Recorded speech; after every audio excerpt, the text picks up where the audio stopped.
we were able to actually see and calculate the growth and then keep scaling upon those ad sets in order to, generate more revenue and acquire more customers. So essentially, we knew that we had a good concept, but when we started running like social media paid ads, it literally just put fuel on the fire and just propelled us to a different level. Welcome to another episode of the UpFlip Podcast. I'm your host, Alex Freeman, and today, Nehemiah Mitchell and Darian Herring will discuss how to start a sporting goods brand. WeBall Sports is a $1.5 million per year sports apparel company that was started with just $1,000 invested in their patented streamer football towel. Nehemiah turned lessons learned as a football player at Vanderbilt into a sports apparel company that is loved by NFL players like Jalen Ramsey, Jamal Adams, Saquon Barkley, and more. Today, they'll share their strategies to creating innovative products, building a sports apparel brand, and how to market a company in the sporting goods industry. Plus, they'll answer questions from our listeners. Get ready to learn how to start a sporting goods brand. To get things started, gentlemen, thanks for joining us today. Oh, no problem. Thank you for having us. We appreciate you. Thank you for the opportunity. To get started for our listeners, could you just kind of lay out how you got started in the sports apparel business and when and why you launched WeBall Sports? Yeah, for sure. So essentially, both of us grew up always playing football. I played basketball as well. So we were always acclimated, within the sports community, and sports just took us so far in life. And we were fortunate enough to get full ride scholarships to play Division I in the SEC, which is, one of the best conferences in college football, and, graduate with our degrees. So we always had a love for the game. And when we were done, we both, kind of got into the corporate world, but we felt that wasn't our belonging. That wasn't where, we saw longevity in our lives. And just trying to find a purpose, we fell back to what we knew. That was just in some way being involved within the sports community. And that's kind of how we stumbled upon the streamer towel, which you referenced to, and just starting the brand WeBall Sports. What makes WeBall Sports different from other sports gear sellers? I would definitely say that WeBall Sports as a company, we always find innovative products that aren't on the market or they're not accessible for, just the majority of the market out there, a majority of athletes. So like you said, the streamer towel, that wasn't ever available to the market. We brought that actually to the market by ourselves, with the patent and just the design. It was never, available for purchase. Most people would just go and, just buy a normal bathroom towel and just cut it. And then that would be their streamer towel. But we were able to manufacture it where all the edges and everything were already pre-stitched. It's not going to unravel like your typical, towel that you cut up would do. Also, the padded socks that we have, those also were something that just wasn't accessible to the market. Athletes weren't able to get it.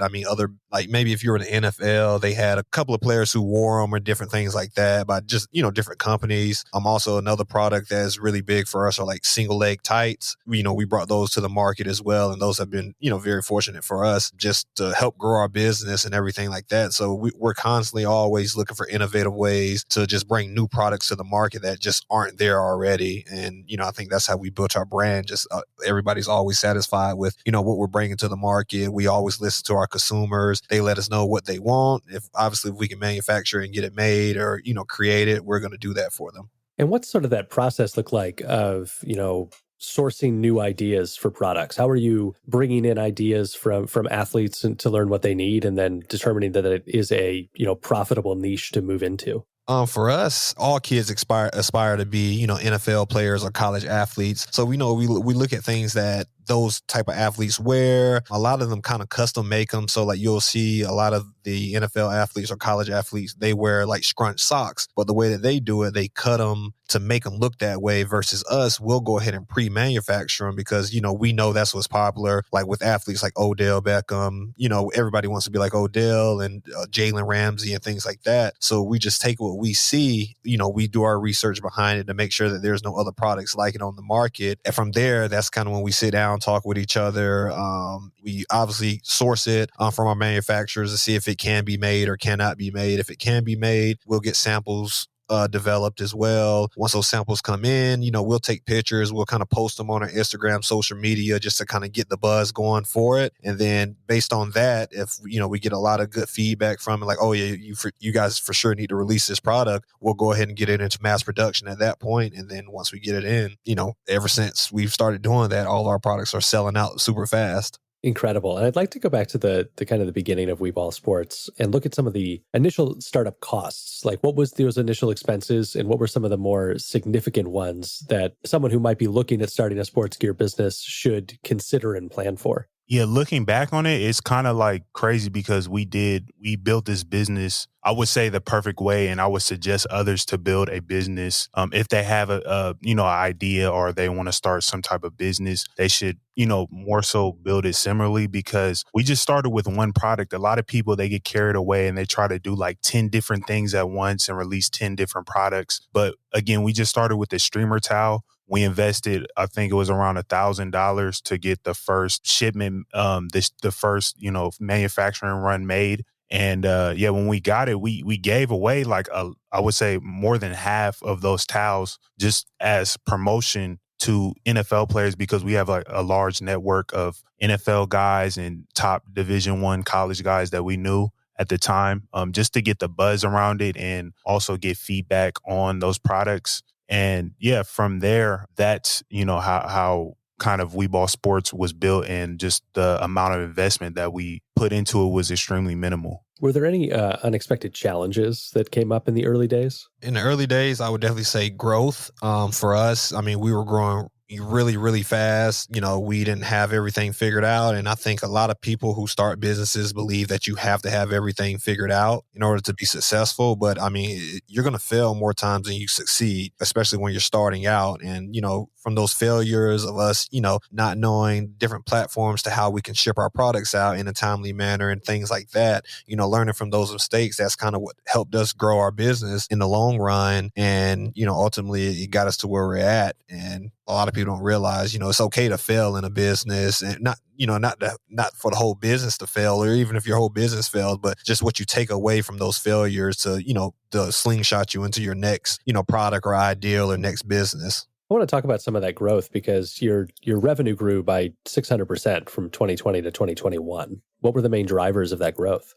I would say the number one driver was when we started running Facebook, Instagram, Snapchat, Google ads, all, social media ads in general. That really just propelled us to a different level. And yeah, we were able to actually see and calculate the growth and then keep scaling upon those ad sets in order to, generate more revenue and acquire more customers. So essentially, we knew that we had a good concept as far as the products that we already made. And, they're already selling, with just organic outreach and small influencer marketing campaigns.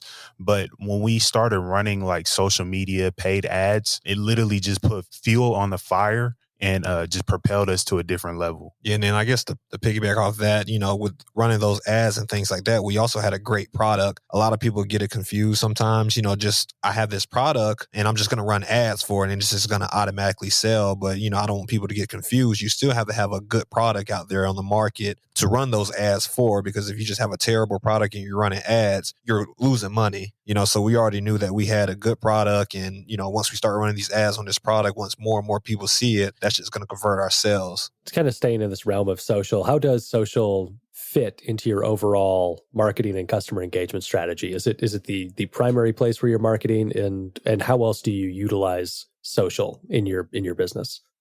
Social is definitely like the top of the funnel. So that's essentially, either through organic, like pictures, videos that we post on our Instagram.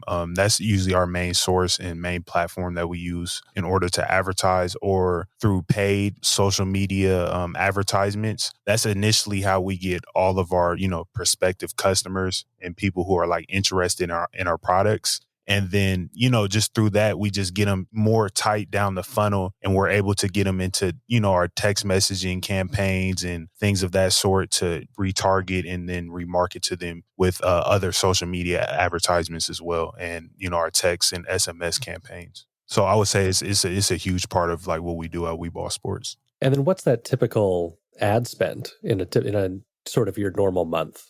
It definitely varies because we started mainly with football products. So football season starts, around June, July, and, it kind of starts tapering off around, November, December. That's, when we see less sales. So, during June, July, we're spending Like last year, we were spending at least like 20 to 30,000 just in social media ads a week. And we were seeing at least like a 3 to 4 times return on that investment. So that's, another great thing with these platforms. When you're spending money with them, then you can see, the conversion rates, and you can see the click-through rates and customer acquisition costs and, all that jazz to better optimize those ads and scale and build off of them so that you know what's working and you can cut off what's not working. So you can funnel more money into the ads that are actually paying you and stop running the ads that aren't doing anything for your business. Are there any platforms that work significantly better for sporting goods and others that maybe you try and avoid or have discovered that don't work? Definitely like Instagram, Facebook, Snapchat, because I would say most of our audience is mainly male. And those are like platforms that usually like kids 13 through 25 are on. So platforms such as like, I would say like Pinterest, that's not really, or we never really ran any type of campaigns or had any type of presence on them because we don't think there's much of our audience on that platform for it to make sense for us. So yeah, definitely Instagram, Snapchat, Google ads. Those are like the cream of the crop, I would say. And what kind of profit margins are you seeing on your total revenue? It varies by product. So like with the streamer towels and the like socks and things like that, we're probably seeing around at least a 70% profit margin on each of those products because we're ordering so many of them. So when you order them by the thousands, the manufacturers give you discounts and things like that. So we are getting like a 70% profit margins. Now, when it comes to apparel, that's something that we're getting into right now. Nehemiah, what would you say the profit margins going into like the apparel? It's not as much. Yeah, it's around like 50. We try to at least get like 50%. So if we buy a sweatshirt and it costs us $15 to make, then, we usually sell it for like, 30, 35 plus shipping. So yeah, it's a little bit smaller profit margins, but it also allows us to not be so pigeonholed into just a couple of the main products that we sell. And then we could use those apparel items to upsell to customers and just get our brand into more customers' hands because we are seeing customers, they'll just order a sweatshirt or a long sleeve shirt. So, it's really great to see that we're being seen more than just equipment and accessories company. And people are, they actually want to wear our brand. You mentioned 50%, trying to get at least 50%. Is that kind of the key number for you? As long as the product's going to bring you in above that on profit margin, it seems worth kind of investing the time and the energy into bringing it to market? Yeah, that's correct. Yeah, as long as it's over 50%, I think we're satisfied with that, especially with the apparel and things like that, because we already know we're making a ton of profit margins on like our accessories, like towels, socks, and things like that. So as long as that's going over 50%, that also leaves us room when we do like Black Friday sales. We're able to give 60% off on that product because our profit margins are so good. So, we also look to that as well. I don't think we also do. So typical stores don't do this, like on e-commerce, but like if you buy like one towel, for example, for us, that towel may cost you $12.99 for one towel. But if you were to buy 2 or 3 towels, we then lower the rate for you as a customer. You may now only pay $10.99 per towel. So that's something that we do as well that we don't see a lot of other companies out there doing. So the more that you buy, the cheaper the rate will be. So we're able to do that with our profit margins because they're so large. And so I want to kind of talk back to some of that growth again, because as we said, 600% from 2020 to 2021. What advice do you have about scaling a sports apparel company? What strategies have worked for you that you might be able to share for other businesses who want to see that same kind of growth? I think the most important thing is with sports apparel products, you just need to get your products in the hands of athletes and most importantly, the professional and 5-star high school recruits and the top D1 recruits, because those are the players that your consumers are looking up to and finding trends about how they should style their gear, in practice or games. So, the more that you get your products on field from these athletes that, wear your products, then it's just going to be like, a trickle effect. And, people are just going to keep wanting to order your products and, and that's where you'll start seeing the real growth. And that's, I think, what worked for us. Do you have advice for building those relationships? Obviously, playing sports at a high level is a good way to get started on those relationships, but somebody who maybe didn't have quite the same athletic success, how they might start to build some of those relationships? I mean, you just have to get yourself out there. You have to message, even if it takes you every night, or if you're building your brand, if every night you have to message 50 different professional athletes or 100 different athletes, trust me, at least 2, 3, 4, maybe even 5 are going to respond to you. It's just getting out there. You just have to keep promoting your brand. You need to reach out. Hey, I have this product. Can I send it to you for free? I mean, who doesn't like free stuff? Even professional athletes who make millions of dollars, they love free stuff. So, for them just to send you their address or their P.O. box, that's nothing to them. They get the product. If they like the product, they're going to wear it. Fortunate enough, when we were able to do that, send our products out to them and things like that. Like, obviously, like you said, we knew those athletes, a lot of them, and kind of had connects with different ones that we didn't know them. But, we didn't ask them originally, oh, can you shout us out or different things like that. They just really like the product. And if they like the product, they're just going to naturally wear it with like no question asked. Because I'm not 100% sure if you message an influencer or athlete and ask them, hey, can I send you a sweatshirt or a t-shirt or anything like that with my brand, but can you promote it? That's going to be a different story. They may not be willing to promote it, especially if there's no type of compensation doing it. I know starting a brand early on, you're not going to have the funds to really compensate anybody to, shout you out or anything like that. So you just have to have a really good product that they're going to admire and just wear naturally. And with our situation, that's what they did. They wore it on Sunday during the games, on Saturday during college football. We were able to get pictures and things like that from, all the different sources who take those photos. And we were able to promote our brand like that. Like, hey, look, Jalen Ramsey's wearing our product. Tyrann Mathieu wearing our product. Just naturally. We didn't ask them to shout us out or do anything like that. I to be honest, Nehemiah, do you think we ever asked the athlete to shout us out? I don't think we ever. I think to piggyback off that, you just have to be genuine and just show love. You can't do things and always expect something in return every time. So if I give somebody something, I can't be a person who like, well, now you have to shout me out. It's like, once you do stuff, like the universe is going to give that back to you in some way, in some form. So just, being genuine, showing love, asking how you can bring value to others, usually that's going to come back to you. And then also start at the bottom. Like in the NFL, there's like 70 players on a team. You don't have to go for the person that's making $100 million a year. There's other players in the same, if you want to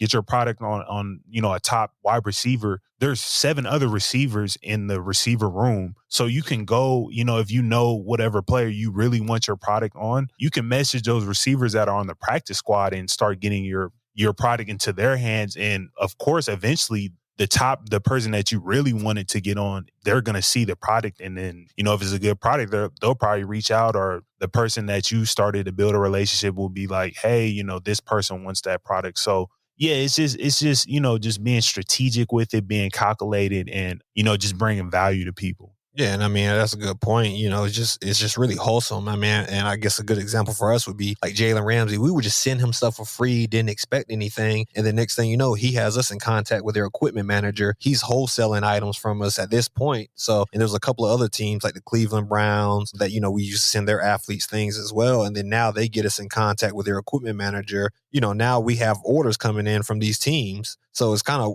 worked full circle in a sense. And, that just helped us out. We weren't expecting that. We didn't tell Jalen Ramsey to contact your equipment manager to get in contact. He just did it naturally. The equipment manager just emailed us one day asking for products, and, obviously they paid for it. And that's almost worth everything that we sent Jalen Ramsey to just have that contact with that equipment manager. One of the things that strikes me there is that it further emphasizes something you brought up earlier, which is that having a high quality product is the ultimate key. So where are you sourcing suppliers and the various gear that you sell, and what's the vetting process for your suppliers? Initially, when we first started, we, mainly just used Alibaba which is like a huge marketplace that, you could source different suppliers and manufacturers for really anything that you want made. So yeah, strictly we were just using that to find different factories. And then as we started getting more product and having more needs for different types of materials and things of that sort, some of those manufacturers and suppliers that we used, they have other connections, and then they brought different factories to us that can make other products. And yeah, it's just like a huge trickling like network effect that kind of we were able to use and utilize after, initially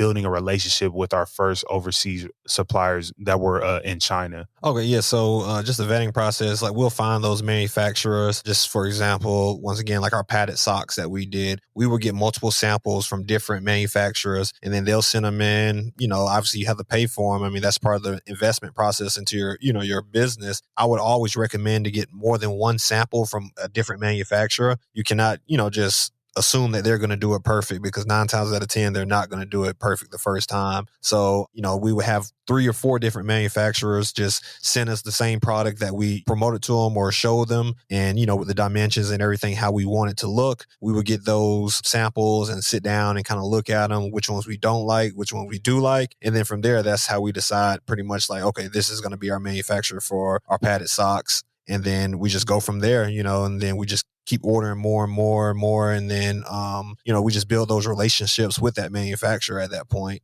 So I want to ask a little bit about your website. Did you hire an outside service to build and maintain your website? And what platform are you using to host?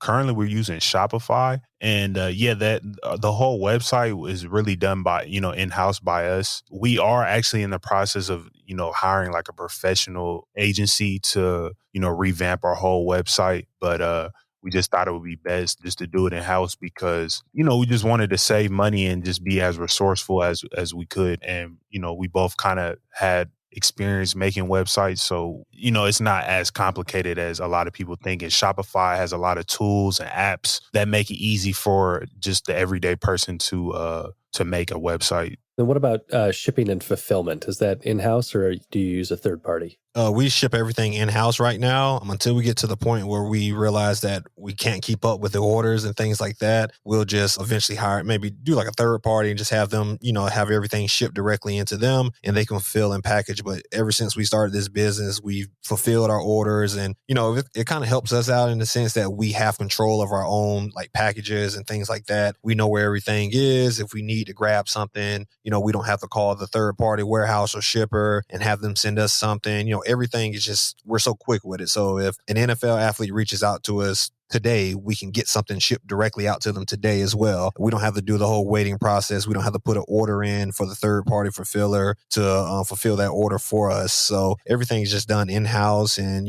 at this point, we've gotten really good with getting our orders out daily, in a fast process as well. What systems do you use and or standard operating procedures do you have to manage workflow?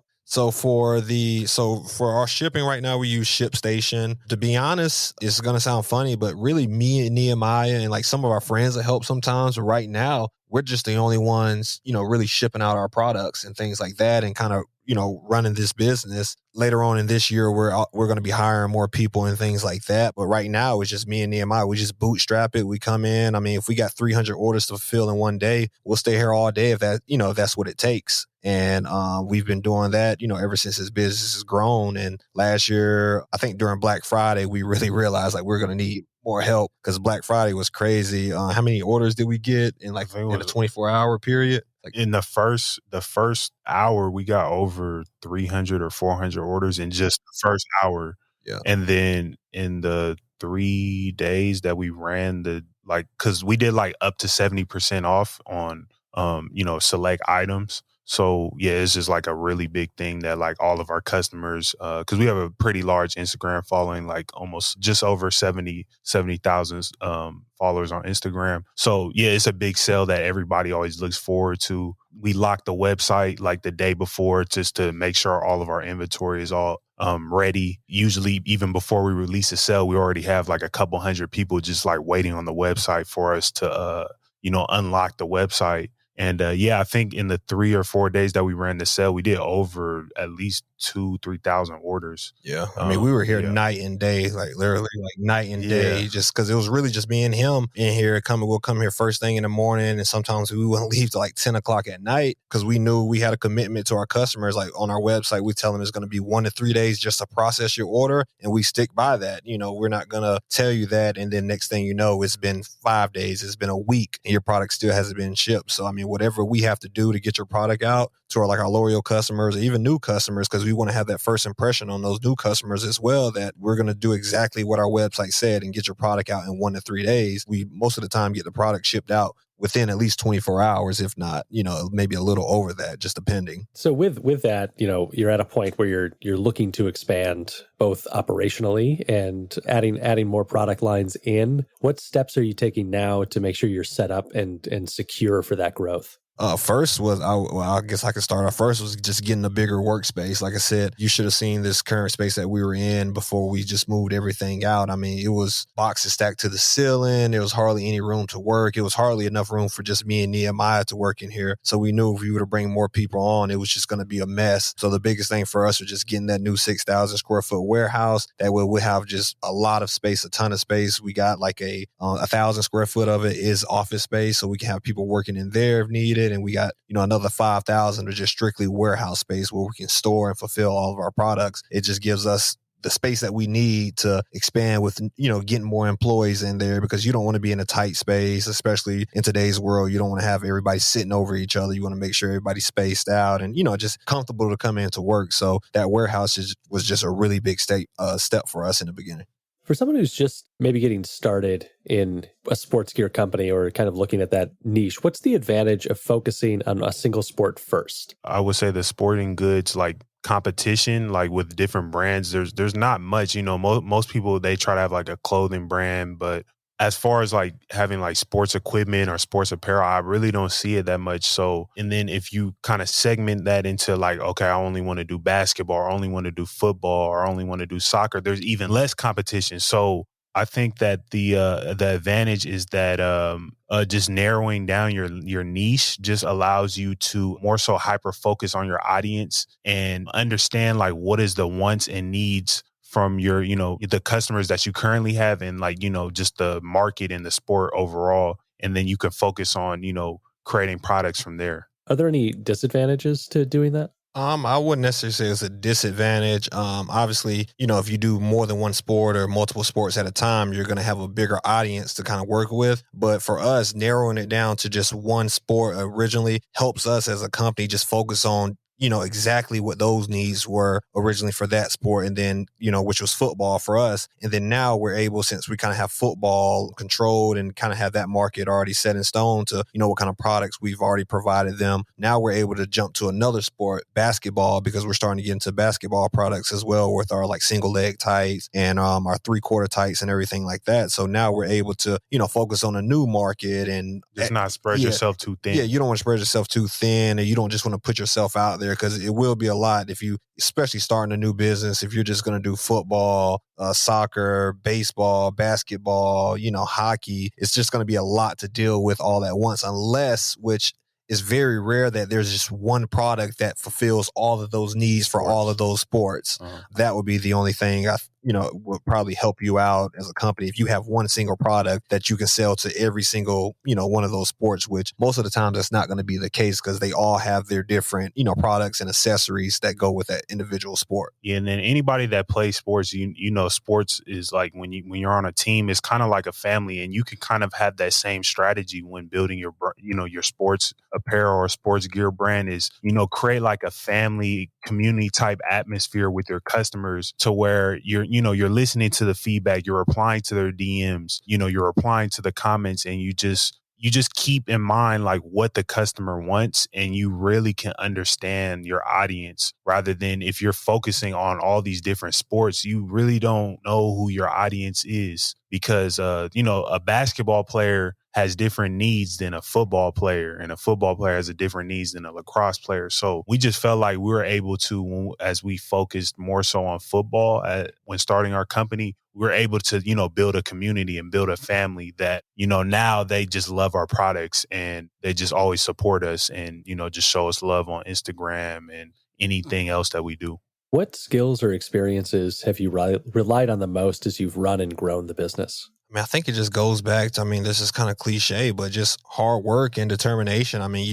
You have to always be hungry. You just can't be satisfied. Yeah, we did, 1.5 million, but we're not satisfied. To us, that's not the top for us. And I think a lot of people, get content with, I did 7 figures in sales, but we're not satisfied with that. We want to get to the 8-figure mark, that eventually that 9-figure mark. And I mean, just take hard work. I mean, we're constantly coming into the office, coming up with new ideas, trying to figure out how to grow our brand and business to just different markets and things like that. Just how to expand, how to make things better. How can we get people overseas in our products, which, we do get orders here and there from like Canada, sometimes even Japan, which is surprising. We'll get those orders from them, but for us, we need to figure out how can we capture that market? What does their market even look like? And how can we, best like ship and fulfill their order to get it to them in a timely manner? Because, in the US, you can't really rely on like United States Postal Service to do an international order. So for us, is finding, is DHL going to be better? Is UPS going to be better? Or is FedEx going to be better? That way, we can start getting those international orders, because we get a ton of DMs always, especially from Europe. Hey, do you guys do international shipping? And, unfortunately, right now, we're missing out on those customers, because right now we have ideas, but we just don't have we haven't executed it quite yet. But like I said, they're in the works to try to get those customers who want our products to get it in their hands. Yeah. And then just to go on top, just to piggyback off that, I mean, just like, our samples alone, like we spend thousands of dollars just on samples of products that we've never released, just to see and experiment and do, more research on how can we make our brand better and how can we develop better products. So you just can't be afraid. Like, I feel like a lot of people, when they start businesses, they get content, and then they're just like afraid to take chances and to bet on themselves. So it's just like, that's definitely something that I feel like we both,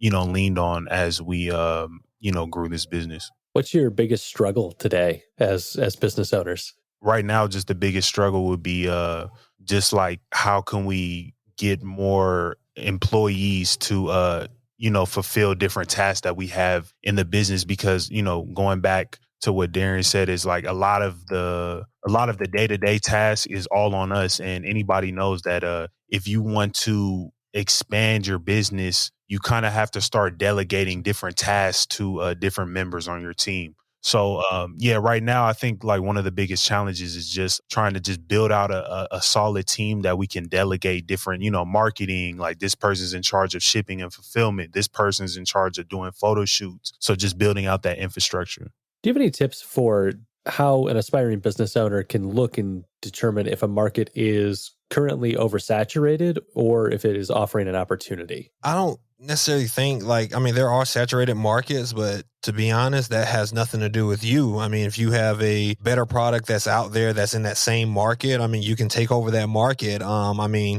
don't necessarily think any market is going to be oversaturated where you're going to be scared to, just take that leap of faith. I mean, look at the food industry. That's the most probably oversaturated market there is out there, but you see people every day starting a food business, and it's very successful.